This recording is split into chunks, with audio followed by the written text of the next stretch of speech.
Dewan Perwakilan Rakyat Aceh atau DPRA, Sabtu 21 Agustus 2021 dini hari menutup sidang paripurna tentang rancangan kanun pertanggungjawaban pelaksanaan APBA 2020.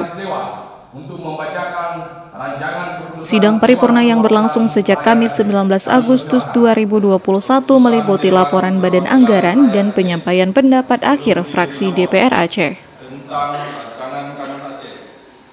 Sekretaris Dewan yang diwakili Kabag Persidangan dan Perundang-undangan Sekretariat DPR Aceh, Kudri, turut membacakan keputusan Dewan.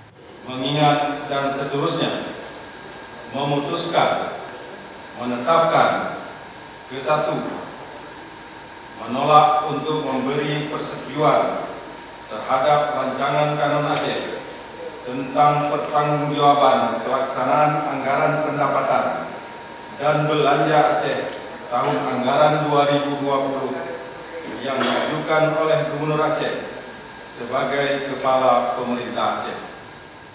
Adapun dari 9 fraksi di DPR Aceh, 5 diantaranya menyatakan menolak rakan pertanggungjawaban pelaksanaan APBA 2020 untuk ditetapkan menjadi kanun. Kelima fraksi itu adalah Partai Aceh, Gerindra, P3, Golkar, dan PNA. Sementara 4 fraksi yang menyatakan menerima adalah fraksi Demokrat, PAN, PKS, dan fraksi PKB atau PDA. Meski demikian, 2 anggota fraksi PKB atau PDA yaitu Ridwan Abu Bakar atau Nektu dan Wahyu Wahab menyatakan menolak. Keduanya adalah dewan dari Partai Daerah Aceh atau PDA.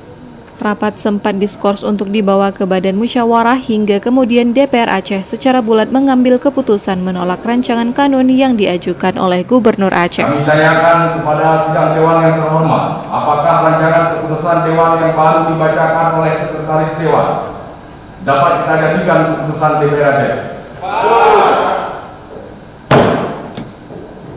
Terima kasih. Sidang Dewan yang terhormat, alhamdulillah kita telah dapat merampungkan satu keputusan DPR Aceh terhadap rancangan kanun Aceh tentang pertanggungjawaban pelaksanaan APBA tahun anggaran 2020. Eko Suhendra, DPR Aceh.